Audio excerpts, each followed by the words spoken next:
Welcome to क्या करिस टिके हसे देश यूट्यूब चैनल। जंगल रे सबु पक्षी माने बहुत मन दुख रे बसिचंती कारण जंगल रे बड़ झड़ हबार अछि सेति पई सबु पक्षी मन दुख रे बसिचंती। देख पक्षी माने तमे माने एमिति मन दुख करी बसिले आमर घर रे सबु पानी पशिजिवो एवं घर भांगी जीवो। तेबे आमको खूब कम समय रे आम घर को गोटे छपर घर बनैबाकू हबो। तमे माने जेते शीघ्र पारुच तम घर को छपर घर बनाओ। छपल घर बनैबाकू तो हमको काठ दरकार। एते कम समय रे आमे काठ कोआळु आनिबा महाराज। तम माननकु चिंता करिवार दरकार नाही। काठर व्यवस्था मु करि देइची। तम समस्तकर घर पाखकु मो सेनापति काठ लेई पकेई दबो। पक्षी माने एई खुशी खबर सुनी समस्त जे जा घर को जिबार लागिले। मु तो एकोला पक्षी मत घर किए बनई दब मोर तो कई साहा भरोसा नहांती।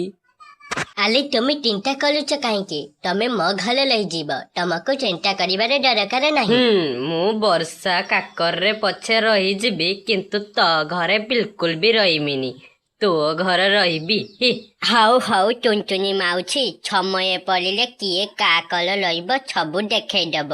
हाउ मु एबे जाउछी। मुनि चढ़ई एतिकी कही तार बसा को से चली गला। महाराज कहिथवा अनुसार समस्त को घर ताको सेनापति जाई समस्त को घर काठ जाई पकेई देला। जेतेबे समस्त घर करिवार लागि थांती सेतेले चुनचुनी चढ़ई से तो घर करिवार जानि नथिबारु समस्त को घर देखु थाए खाली एवं बसु थाए। आले चुनचुनी चले तमे बचिच केने तमे तम घर कलुन देखुच तो केते बड़ वर्षा आसीब ता संग को जल हब। तुमे तम घरटा बनै दियो। हे तोर सब बकवास कथा वर्षा झड़ किछि आसीब नाही।